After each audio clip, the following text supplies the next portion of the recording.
Astaghfirullah. Assalamu ala rasulillah wa ala alihi wa sahbihi wa mawalah wa la hawla wa la quwata illa billahi wa ba'du. Kita lanjutkan kajian kita, masih membahas kitab Bahjah Qulubil Abrar, pembahasan dari kalimat-kalimat singkat Nabi namun syarat dengan makna. Dan kita masuk pada poin ke-26 dari kitab ini. Coba perhatikan bukunya. Di antara kehususan Nabi sallallahu alaihi wasallam. Kita baca hadisnya baru kita terangkan. An Jabir bin Abdullah radhiyallahu anhu maqala qala Rasulullah sallallahu alaihi wasallam u'titu khamsan lam yu'tahunna ahadun minal anbiya nusirtu birru'bi masirata syahrin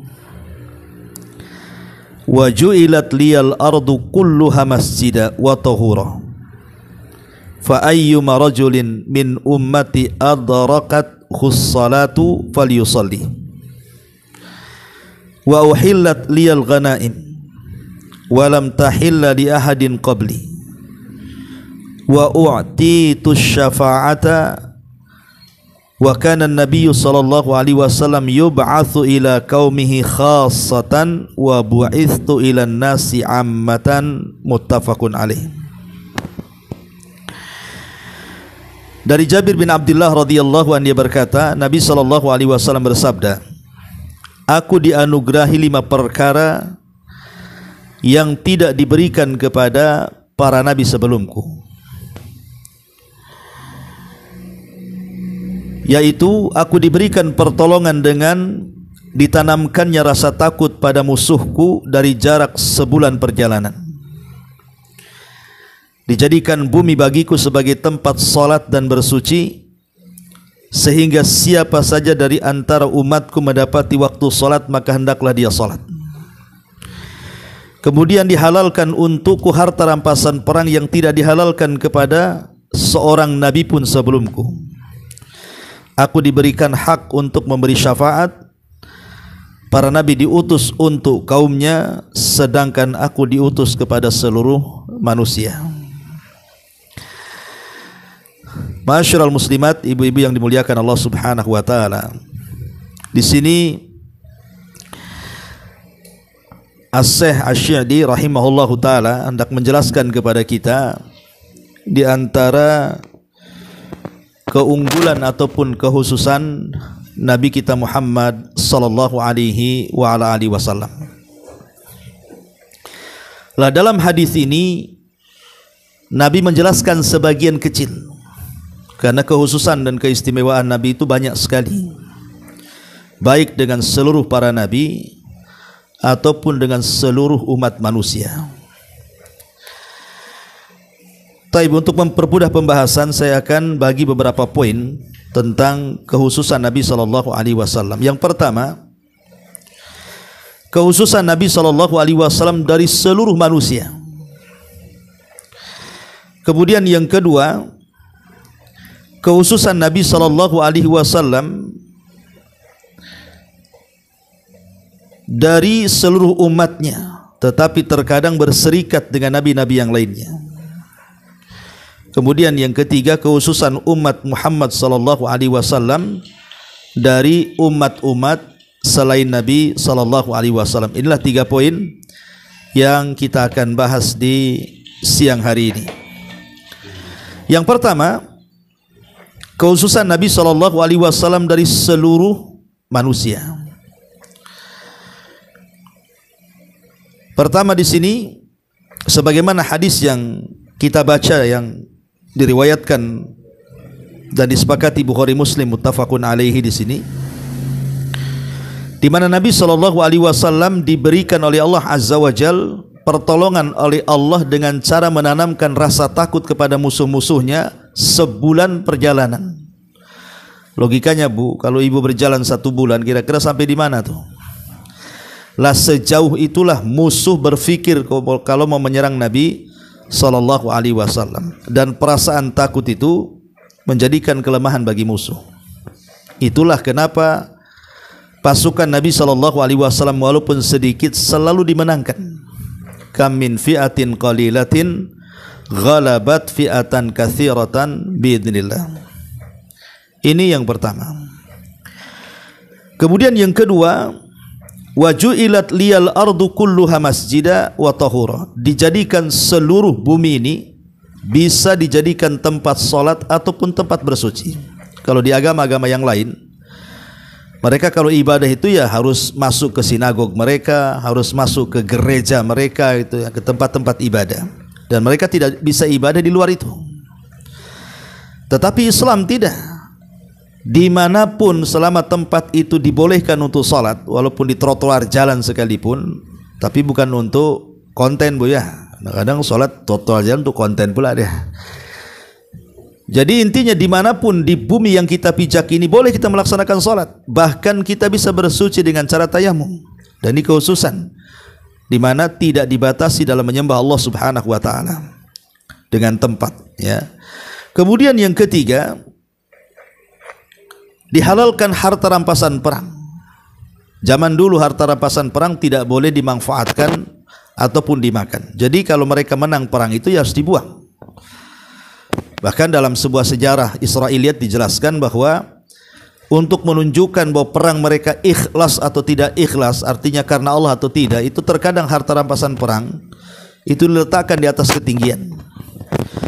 Kalau menunjukkan perangnya itu diterima Allah, maka Allah akan kirim halilintar, kemudian akan membakar harta rampasan perangnya, menunjukkan Allah terima perangnya. Sama dengan kejadian kurban Habil dengan Habil. Jadi ketika Allah mengirim halilintar kemudian membakar kambingnya Habil, itu tanda diterima. Lah begitu juga harta ghanimah, karena mereka tidak boleh memanfaatkannya, mereka diletakkan di ketinggian, kemudian Allah akan mengirim halilintar dan membakarnya. Tapi sekali lagi ini kan kisah-kisah Israiliyat yang tidak bisa kita jadikan hujah, hanya sebagai pelezat kisah saja. Tetapi yang jelas bahwa umat dulu tidak boleh menghalalkan ghanimah, tapi umat Islam boleh memanfaatkan. Bahkan ada bagiannya khusus tentang pembagian ghanimah itu, harta rampasan perang. Kemudian yang keempat, Nabi diberikan syafaat. Maksud syafaat di sini syafaatul uzma, karena hanya satu-satunya yang memberikan syafaat itu Nabi SAW. Karena ada hadis yang panjang sekali ketika orang datang kepada Nabi Adam, kemudian Nuh, kemudian Ibrahim, kemudian Musa dan Isa. Semua para nabi dari ulul azmi mengatakan nafsi, nafsi. Uruslah diri kalian, uruslah diri kalian. Ya, artinya mereka angkat tangan berikan syafaat, kecuali Nabi SAW yang kemudian sujud di bawah arsy dengan sujud yang lama sampai Allah mengatakan irfa ra'saka ya Muhammad sal tu'ta wa qul tusma washfa tushaffa. Katakan kau didengar, kemudian mintalah kau akan diberi, dan mintalah syafaat engkau akan diberikan syafaat. Maka satu-satunya Nabi yang mendapatkan syafaatul uzma adalah Nabi kita Muhammad SAW. Ini yang keempat. Dan yang terakhir dalam hadis ini, di mana seluruh para Nabi diutus kepada kaumnya, tapi Nabi kita diutus kepada seluruh manusia, jinnya dan manusianya.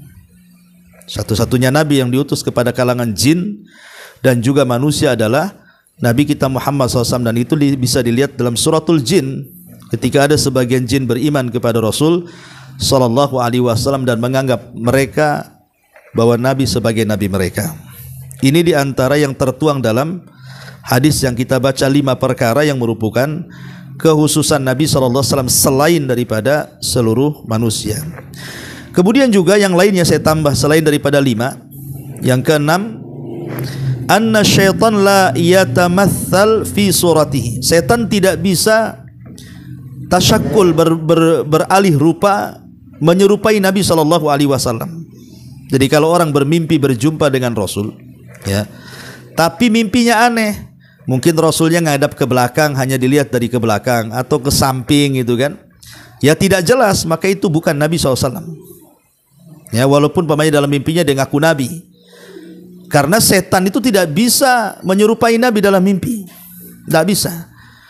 Ya, kecuali betul-betul berhadapan, nampak wajahnya, nampak perawakannya, dan kita sudah baca fisiknya di dalam penjelasan syarah para ulama seperti dalam kitab Syama'il Muhammadiyah.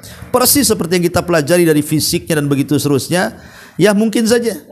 Tapi kan tidak semua orang bisa bermimpi berjumpa dengan Rasul. Ya, hanya orang-orang tertentu saja. Karena setan tidak bisa menyerupai wajah Nabi sallallahu alaihi wasallam. Kemudian juga yang nomor 7, Nabi sallallahu alaihi wasallam berbeda dengan manusia yang lainnya, termasuk juga para nabi, di mana Nabi SAW memiliki banyak nama. Nabi SAW itu memiliki banyak nama, di antaranya Ahmad, kemudian Muhammad, Al-Mahi, Al-Hashir, Al-Aqib, Al-Khatim, Al-Mustafa, dan macam-macam nama yang disematkan kepada Nabi sallallahu alaihi wasallam. Ketika banyak nama difokuskan kepada satu orang, menunjukkan bahwa itu keagungan. Sama dengan ketika bicara kiamat.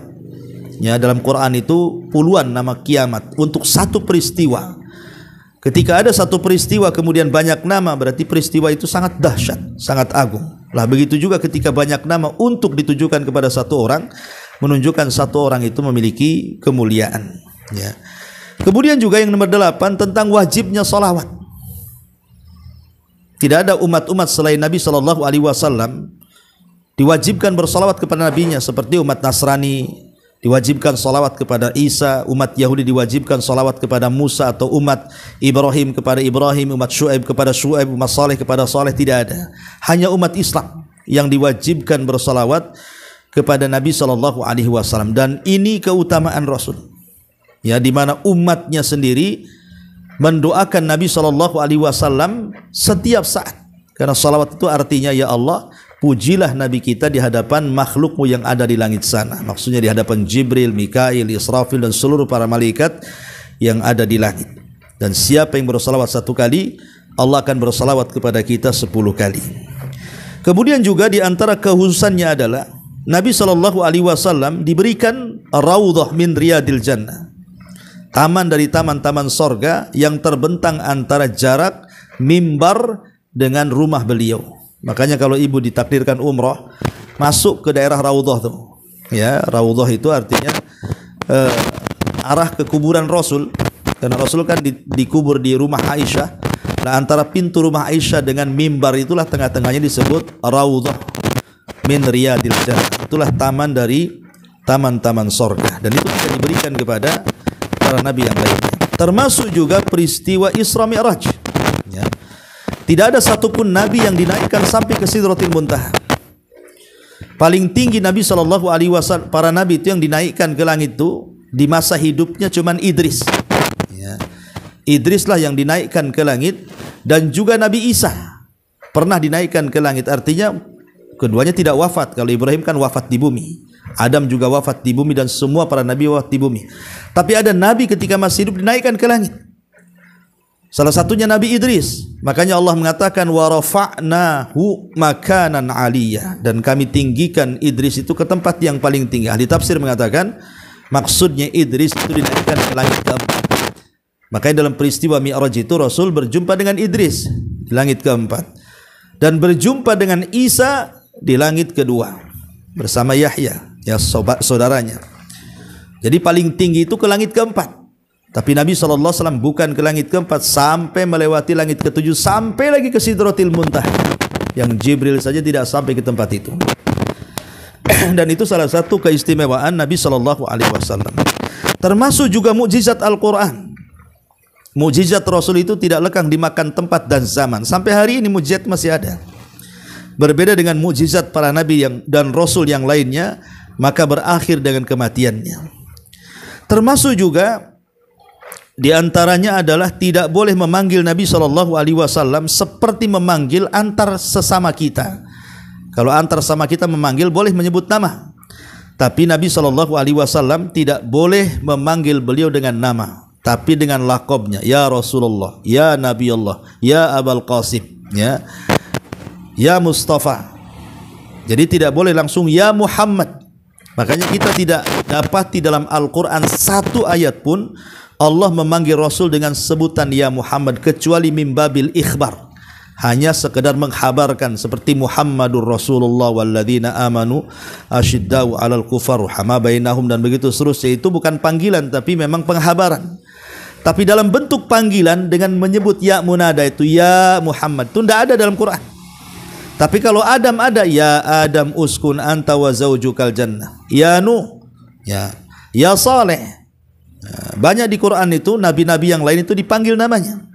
Tapi Nabi SAW tidak pernah dalam Quran dipanggil namanya. Paling ya ayyuhal muddathir, ya ayyuhal muzammil, ya ayyuhal rusul, ya ayyuhan nabi, dan begitu seterusnya. Dan ini kekhususan yang Allah Subhanahu wa taala berikan kepada Nabi sallallahu alaihi wasallam. Kemudian juga berikutnya bahwa Nabi sallallahu alaihi wasallam adalah orang yang pertama kali dibangkitkan saat kebangkitan dalam kuburannya. Walaupun Rasul sempat ragu-ragu karena ketika dia dibangkitkan dalam kubur itu dia melihat Nabi Musa sedang bersandar. Sehingga Rasul mengatakan, aku tidak tahu apakah aku dulu yang dibangkitkan ataukah Musa yang dibangkitkan. Tapi sepakat para ulama bahwa yang pertama kali dibangkitkan dari kuburan adalah Nabi SAW, sebagaimana orang yang pertama diberikan pakaian adalah Ibrahim alaihi salatu wassalam. Kemudian juga di antara khususannya adalah Nabi SAW adalah orang yang pertama kali melewati sirat. Karena umat Islam itu walaupun datang belakangan, tapi yang pertama kali dihisab dari seluruh umat-umat sebelum Islam, dan yang pertama kali melintasi sirat adalah Nabi kita Muhammad sallallahu alaihi wasallam. Ya, bahkan Rasul ketika berada di ujung sirat, setiap ada umatnya melintas, maka Rasul selalu berdoa dengan mengatakan Allahumma salim salim, ya Allah selamatkan, ya Allah selamatkan. Termasuk juga Nabi sallallahu alaihi wasallam diberikan Al-Kautsar yang tidak diberikan kepada para nabi yang lainnya. Ya, semua para nabi diberikan telaga, tapi mereka tidak diberikan telaga Al-Kautsar. Ya, sebagaimana Allah mengatakan inna a'tainakal kautsar. Kemudian Nabi SAW diberikan Al-Wasilah. Wasilah itu satu makom yang paling tinggi. Kalau ibu mendengar azan, kita disuruh untuk membaca doa salawat, Allahumma rabba hadhihi da'wati tammah was salatil qa'imah ati Muhammadanil wasilata wal fadilah wa ba'athu maqaman mahmudan alladhi wa'atta. Sebagian para ulama mengatakan, walaupun ada riwayatnya dilemahkan, tapi ini masyhur ya. Di situ kan ada tiga kata, al-wasilah, al-fadilah, dan maqaman mahmudah. Lah maqam mahmudah itu adalah tempat yang paling tinggi di sorga. Disitulah Nabi SAW akan tinggal. Kemudian di sana ada maqam al-fadilah. Maqam fadilah itu diberikan kepada ibunda daripada Isa bin Maryam. Siapa? Maryam bintu Imran. Ya. Adapun maqam al-wasilah diberikan kepada istri daripada Firaun, Asiyah bintu Muzahim. Dan dua wanita ini nanti di sorga dipersunting Nabi sallallahu alaihi wasallam. Makanya kalimatnya ati Muhammadanil wasilah, berikan kepada Muhammad al-wasilah, maksudnya Asiyah bintu Muzahim. Wal fadilah artinya Maryam bintu Imran, karena Maryam belum menikah. Adapun Asiyah, Fir'aun di neraka dan dikekalkan di dalamnya. Makanya kemudian dua wanita ini akan menjadi istri Nabi sallallahu alaihi wasallam di sorga. Itu sebagian pendapat para ulama ya. Jadi Nabi diberikan al-wasilah wallahu alam. Kemudian juga di antara kekhususan Nabi sallallahu alaihi wasallam adalah Rasul diberikan mafatih khazainil ardi, kunci-kunci pembendaharaan bumi. Bayangkan Nabi di saat lemah-lemahnya di permulaan dakwah, dia berani memprediksi bahwa dua negara adidaya, Persia dan Romawi, itu akan jatuh ke tangan kaum muslimin. Dan menjadi sebuah kebetulan, kenyataan gitu ya, ketika Rasul sudah meninggal, maka Persia runtuh di tangan Umar dan Romawi pun dikuasai oleh kaum muslimin. Artinya separuh dunia dulu pernah dikuasai kaum muslimin. Ya, dari sini menunjukkan bahwa hanya Nabi SAW yang diberikan khazainul ardi, mafatih khazainul ardi. Lah ini juga diantara khususan Nabi SAW, termasuk juga Nabi SAW dianggap sayyidu waladi Bani Adam yaumal qiyamah, berdasarkan sabdanya ana sayyidu waladi ibni Adam yaumal qiyamati wala fakhr. Ya, aku adalah pemimpin anak Adam dan aku tidak sombong kelak pada hari kiamat. dan banyak lagi ya. Ini diantaranya kehususan dan keistimewaan Nabi Shallallahu Alaihi Wasallam. Poin yang kedua, kehususan Nabi Shallallahu Alaihi Wasallam selain umatnya. Jadi hanya Nabi yang punya, tapi umatnya tidak punya. Tapi terkadang berserikat dengan nabi-nabi yang lainnya.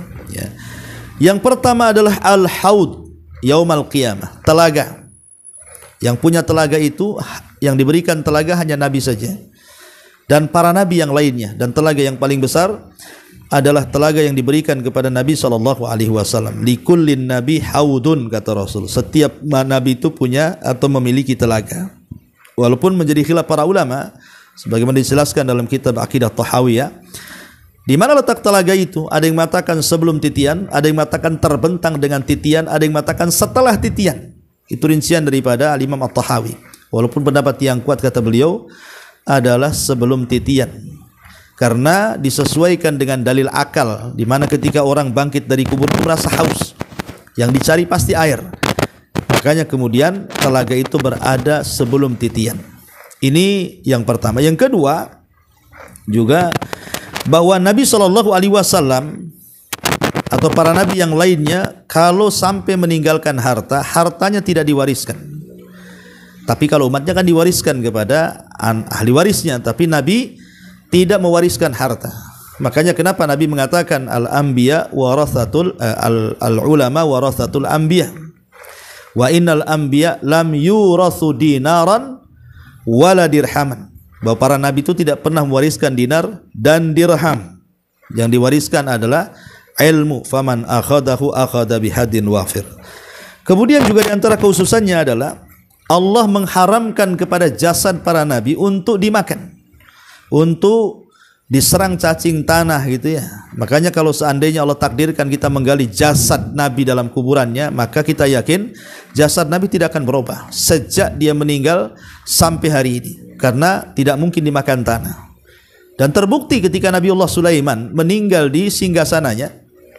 Dan sebagian ahli tafsir menceritakan Sulaiman tuh hampir bukan hanya hitungan hari bulan sampai tahun ya duduk di singgasana itu. Lah jin-jin itu tidak tahu kalau Sulaiman sudah meninggal.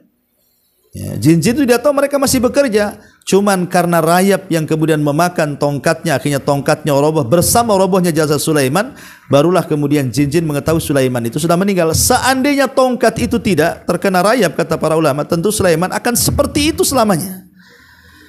Artinya jasad para nabi tidak mungkin busuk.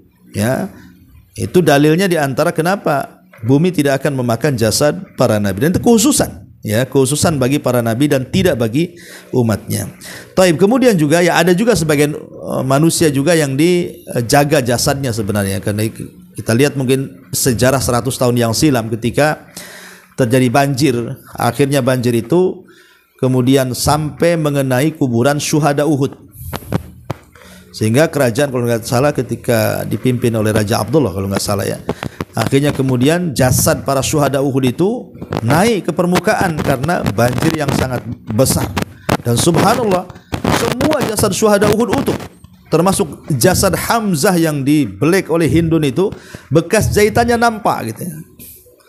Dan artinya Allah Subhanahu wa taala menjaga orang-orang yang beriman di dunia dan di akhirat, baik jasadnya ketika hidup ataupun ketika mati.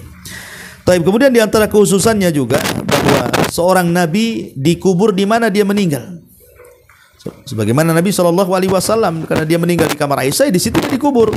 Kalau kita tidak boleh, kita meninggal di kamar ya dikubur di kuburan kaum muslimin. Dan ini khususan Nabi Shallallahu Alaihi Wasallam. Termasuk juga puasa wisol. Wisol itu maksudnya sahur ke sahur. Bukannya di waktu sahur, ya sahurnya di waktu sahur, itu namanya wisol namanya. Lah itu khususan Nabi, kita tidak kuat seperti itu. Makanya ada sahabat kemudian ingin wisol seperti Rasul, akhirnya jatuh pingsan. Kata Rasul, jangan kau ikuti aku, karena aku yang memberi makan dan minum Allah sementara kalian tidak. Makanya khusus puasa wisol itu untuk Nabi Shallallahu Alaihi Wasallam. Termasuk juga di antara khususannya adalah di mana Nabi Shallallahu Alaihi Wasallam dibolehkan menikah tanpa ada wali ataupun saksi selama ada seorang wanita menghibahkan dirinya dan Rasul mau. Ya. Jadi wanita-wanita yang menghibahkan dirinya kepada Nabi Shallallahu Alaihi Wasallam, maka itu dihalalkan bagi Nabi, tapi tidak dihalalkan kepada umat. Termasuk juga bilangan poligami. Bagi Rasul mungkin ada yang mengatakan 10, ada yang mengatakan 11 istrinya, tapi bagi umatnya kan tidak boleh. Umatnya hanya boleh 4 saja, ya, dan itu kekhususan Nabi SAW. Termasuk juga tabarruk. Jasad Rasul itu punya berkah. Artinya kalau seandainya tangan Nabi itu menempel di badan kita, maka badan kita ini berkah, ya. Atau kita memegang serban Rasul ataupun jasad Rasul, itu jadi berkah kita, karena berkahnya badan Rasul itu muntakil, dzatiyatun muntakilatun, dalam bentuk zat dan juga berpindah gitu ya. Tapi khusus bagi Nabi. Nggak bisa bekas kiai berkah, karena bekas minuman kiai, bekas minuman Ustadz Abu Mero diminum sama ibu, nggak ada berkahnya, Bu, ya. Jadi itu khusus Nabi SAW. Nabi itu ludah saja ditangkap para sahabatnya, langsung ludahnya dilap-lap kepada badannya. Nabi dicukur saja mau perang itu ngambil rambutnya, bekas wudunya saja mau perang. Nah, karena memang sifat berkah di jasad Rasul itu namanya dzatiyatun muntakilatun dalam bahasa ulama akidah. Dia berkahnya secara zat dan bisa berpindah. Ya, karena berkah itu kan ada yang sifatnya dzati, ada yang sifatnya ma'nawiyah. Seperti sifatnya ma'nawi itu Quran. Kalau kita semata-mata memegang Quran, ya tidak dapat berkah. Tapi kalau kita membacanya baru dapat berkah gitu ya. Nah, seperti itu contohnya. Atau kemudian air zam-zam, kalau kita pegang saja untuk cuci tangan ya tidak berkah, kalau diminum baru berkah. Nah, itu namanya ma'nawiyah gitu ya. Tapi kalau jasad Rasul itu zatnya memang berkah. Bahkan ada orang yang matanya sakit diludahi Rasul sembuh. Nah, itu karena memang berkah ludah-ludahnya Nabi SAW, dan ini khususan Nabi dan salah satu mujizat Nabi SAW. Kemudian juga Rasul itu matanya tidur tapi hatinya tidak pernah tidur. Itu khususan Nabi. Kalau kita kan mata tidur, hati juga tidur, dua-duanya, ya. Kemudian juga di antara khususan Nabi SAW adalah bahwa Nabi SAW tidak akan pernah mati dengan cara dibunuh sadis, ya. Ulul azmi, khususan Nabi SAW dan ulul azmi rata-rata tidak ada yang mati dibunuh. Mereka matinya itu rata-rata entah sakit, entah apa gitu ya. Makanya Isa bin Maryam ketika hendak dibunuh diangkat ke langit oleh Allah dan digantikan oleh yang serupanya. Kenapa Isa tidak sampai dibunuh oleh orang Yahudi, walaupun orang Yahudi mengklaim membunuh Isa? Karena seorang ulul azmi minar rusul tidak mungkin dibunuh dengan cara sadis. Ya, kalaupun mereka meninggal ya meninggal normal, tapi Isa kan belum meninggal, baru meninggal di akhir zaman, ya. Ini juga di antara khususan yang kedua. Yang ketiga, yang terakhir adalah khasais al-ummat Muhammadiyah. Khususan umat Muhammad di antara umat-umat selain umat Rasul. Yang pertama, umat Islam adalah sebaik-baik umat. Umat Islam adalah sebaik-baik umat dari seluruh umat-umat Islam, dari seluruh umat-umat selain daripada Islam. Yang kedua, bahwa berkumpulnya umat Islam itu tidak mungkin mereka bersepakat di atas kesesatan. Kemudian juga yang ketiga, bahwa umat yang pertama kali masuk surga adalah umat Islam. Umat yang pertama kali masuk surga adalah umat Islam. Kemudian umat yang pertama kali meniti titian Siratal Mustaqim juga umat Islam.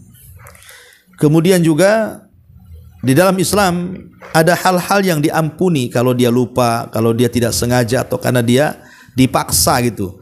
Maka ini rufiatil qalam, qalamnya diangkat tidak mencatat. Tapi umat yang lain tidak, ya, tidak ada rukhsah seperti ini. Kemudian juga umat Nabi SAW nanti pada hari kiamat akan bercahaya, baik bekas-bekas sujudnya ataukah bekas-bekas wudunya. Dari situlah Rasul mengenali umatnya dan tidak ada pada umat-umat yang lainnya.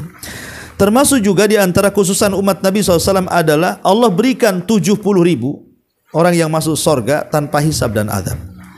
Dan ada riwayat yang mengatakan setiap 1.000 orang akan membawa ribuan orang lain untuk masuk ke dalam surga, karena 2/3 penduduk surga adalah umat Islam, ya. Kemudian juga di antara khususan umat Islam adalah dihalalkan bangkai, dan itu tidak dihalalkan kepada umat selain Islam. Maksudnya bangkai di sini bangkai yang berkenaan dengan ikan-ikan yang ada di lautan, ya, itu dibolehkan. Sebagaimana Rasul mengatakan uhillat lana maitatani wadamani, dihalalkan kepada kami 2 bangkai. Pertama bangkai ikan, yang kedua bangkai belalang. Itu dibolehkan, dan itu khususan yang tidak diberikan kepada umat sebelum daripada Islam. Dan banyak lagi kekhususan baik nabi di antara nabi-nabi yang lainnya, atau nabi dengan umatnya, atau umat nabi dengan umat nabi yang lainnya. Dan ini menunjukkan bahwa kita ini diberikan oleh Allah Subhanahu wa taala agama terbaik, nabi terbaik, umat terbaik, kitab terbaik. Dan Allah katakan kuntum khaira ummatin ukhrijat linnas, kalian sebaik-baik umat yang dikeluarkan kepada manusia. Inilah diantara sedikit penjelasan dari kekhususan Nabi sallallahu alaihi wasallam. Wallahu a'lam bishawab. Silakan kalau ada yang mau bertanya untuk kajian siang hari ini. Kita buka tanya jawab.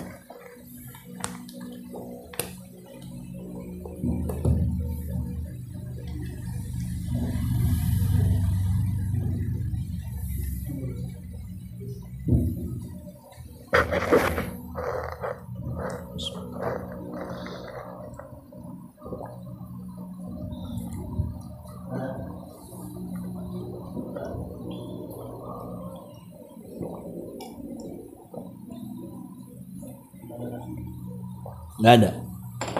Alhamdulillah.